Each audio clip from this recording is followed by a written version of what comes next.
Part 1 Earth. The things that are solid, absorbed, and still. Shams. An inn outside Samarkand, March 1242. Beeswax candles flickered in front of my eyes above the cracked wooden table. The vision that took hold of me this evening was a most lucid one. There was a big house with a courtyard full of yellow roses in bloom, and in the middle of the courtyard a well with the coolest water in the world. It was a serene late autumn night with a full moon in the sky. A few nocturnal animals hooted and howled in the background. In a little while, a middle aged man with a kind face, broad shoulders, and deep set hazel eyes walked out of the house. Looking for me, his expression was vexed, and his eyes were immensely sad. Shams, Shams, where are you? He shouted left and right. The window blew hard, and the moon hid behind a cloud as if it didn't want to witness what was about to happen. The owls stopped hooting, the bats stopped flapping their wings, and even the fire in the hearth inside the house did not crackle. An absolute stillness descended upon the world. The man slowly approached the well, bent over, and looked down below. Shams, dearest, he whispered, are you there? I opened my mouth to answer, but no sound came out of my lips. The man leaned closer and looked down into the well again. At first, he couldn't see anything other than the darkness of the water, but then, deep down at the bottom of the well, he caught sight of my hand floating aimlessly on the rippling water like a rickety raft after a heavy storm. Next, he recognized a pair of eyes, two shiny black stones staring up at the full moon now coming out of from behind thick, dark clouds. My eyes were fixed on the moon as if waiting for an explanation from the skies for my murder. The man fell on his knees, crying and pounding his chest. They killed them. They killed him. They killed my Shams, he yelled. Just then a shadow scurried out from behind a bush, and with fast, festive, furtive moves, it hopped over the garden walls like a wild cat. But the man didn't notice the killer. Seized by a crushing pain, he screamed and screamed until his voice shattered like a glass and flew all over into the night in tiny prickly stars. Whoa, you! Stop screaming like a maniac. Stop that awful noise, or I am going to kill you out. I said, shut up. Do you hear me? Shut up. It was a male voice that shouted like these words, booming menacingly close. I pretended not to hear him, preferring to stay inside my vision for at least a bit longer. I wanted to learn more about my death. I also wanted to see the man with the saddest eyes. Who was he? How was he related to me? And why was he so desperately looking for me on an autumn night? But before I could sneak another look at my vision, someone grabbed me by the arm and shook me so hard I felt my teeth rattle in my mouth. It yanked me back into this world.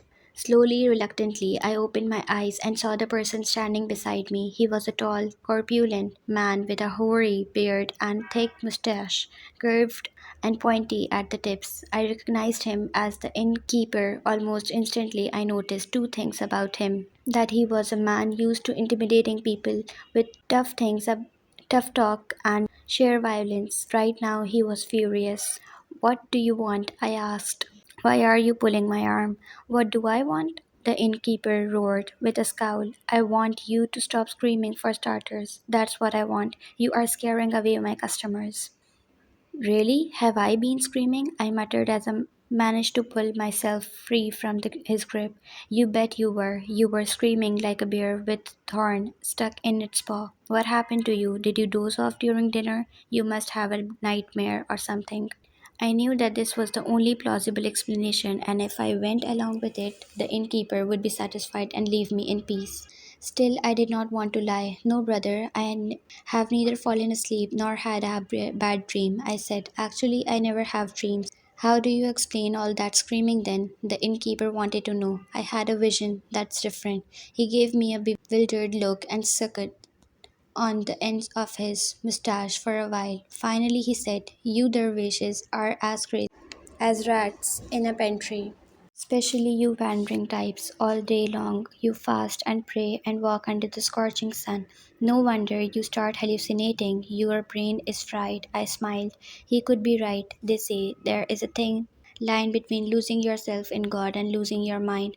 Two serving boys appeared just then, carrying between them a huge tray stacked with plates, freshly grilled goat, dried salted fish, spiced mutton, wheat cakes, chickpeas with meatballs, and lentil soup with sheep's tail fat. They went around the hall distributing them, filling the air with the scents of onion, garlic, and spices. When they stopped by me, end of the table, I got myself a bowl of steaming soup and some dark bread. Do you have money to pay for those? The innkeeper asked, with a flicker of condescension. No, I don't, I said, but allow me to offer an exchange in return for the food and the room. I could interpret your dreams. To this, he responded with a sneer, his arms akimbo. You just told me you never had dreams. That's right, I am a dream interpreter who doesn't have dreams of his own. I should toss you out of here. Like I said, you dervishes are nuts. The innkeeper said, spitting out the word, here is some advice for you. I don't know how old you are, but I'm sure you have prayed enough for both worlds. Find a nice woman and settle down. Have children. That will help you to keep your feet on the ground. What is the point of roaming in the world when it's the same misery everywhere? Trust me, there is nothing new out there. I have customers from the farthest corners the world. After a few drinks, I hear the same stories from them all. Men are the same everywhere, same food, same water, same old crap. I am not looking for something different. I am looking for God. I said, my quest is a quest for God. Then you are looking for him in the wrong place, he retorted. His voice suddenly thickened. God has left this place. We don't know when he will come back.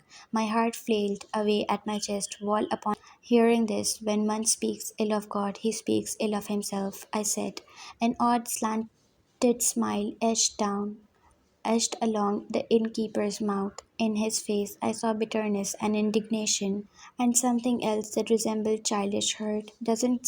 Doesn't God say, I am closer to you than your jugular vein? I asked. God is not some place far up in the sky. He is inside each and every one of us. That is why He never abandons us. How can He abandon Himself? But He does abandon, the innkeeper remarked, his eyes cold and defiant. If God is here but does not move a finger, when we suffer the worst ends, what does that tell about him? It is the first rule, brother, I said. How we see God is a direct reflection of how we see ourselves. If God brings to mind mostly fear and blame, it means there is too much. Is a direct reflection of how we see ourselves. If God brings to mind most fear and blame, it means there is too much fear and blame welled inside us. If we see God as full of love and compassion, so are we. The innkeeper immediately objected, but I could see that my words had surprised him. How is that any different than saying God is a product of our imagination? I don't get it, but my answer was interrupted by a ruckus that broke out at the back of the dining hall. When we turned in that direction, we saw two rough looking men yelling drunken gibberish with unbridled insolence. They were bullying the other customers, snatching food off their bowls, drinking from their cups, and should anyone protest, mocking them like two naughty mucked boys. Somebody should take care of these troublemakers, didn't you think? Don't you think? Hissed the innkeeper between clenched teeth. Now watch me. In a flash, he reached the end of the hall, yanked one of the drunken customers from his seat, and punched him in the face. The man must not have been expecting this at all, for he collapsed on the floor like an empty sack. A barely audible sigh came out of his lips, but other than that, he made no noise. The other man proved stronger, and he fiercely fought back, but it didn't take the innkeeper long to knock him down, too. He kicked his unruly customer in the ribs and then stomped on his hand, grinding it under his heavy boots. We heard the crack of a finger breaking, or maybe more. Stop it, I exclaimed. You are going to kill him. Is that what you want? As a Sufi, I had sworn to protect life and do no harm. In this world of illusions, so many people were ready to fight without any reason, and so many others fought for a reason. But the Sufi was the one who wouldn't fight even if he had a reason. There was no way I could resort to violence, but I could thrust myself like a soft blanket between the innkeeper and the customers to keep them apart. You stay out of this, dervish, or I'll beat the hell out of you too. The innkeeper shouted, but we both knew he wasn't going to do that. A minute later, when the Irving boys lifted up the two customers, one of them had a broken finger and the other had a broken nose, and there was blood all over. I Fearful silence descended on the dining hall. Proud with the awe he'd inspired, the innkeeper gave me a slight sidelong look.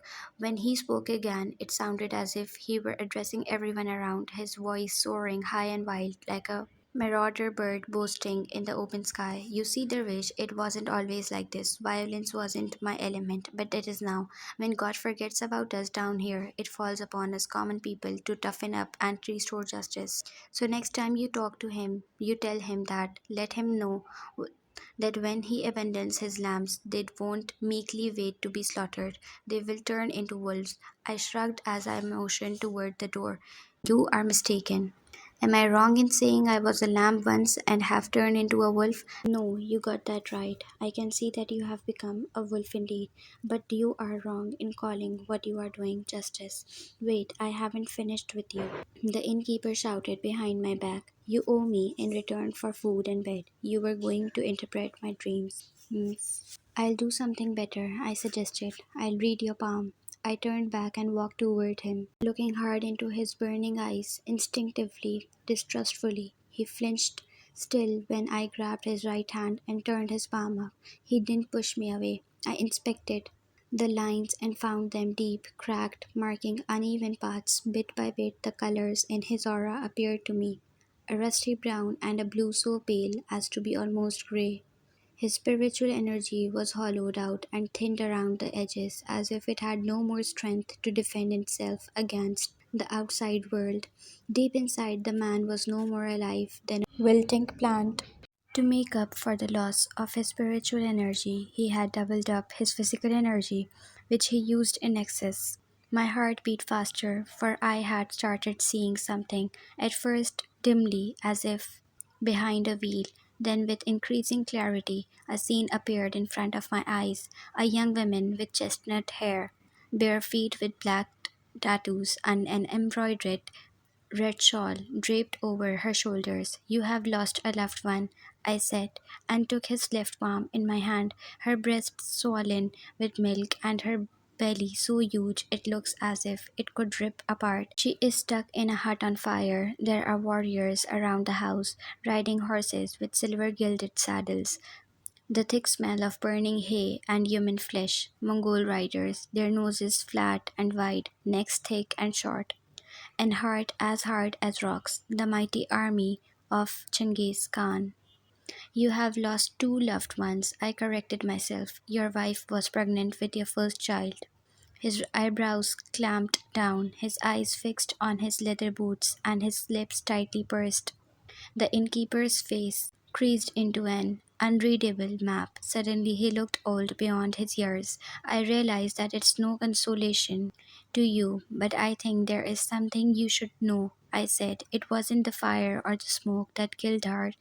It was a wooden plank in the ceiling that collapsed on her head. She died instantly, without any pain. You always assumed she had suffered terribly, but in reality she did not suffer at all.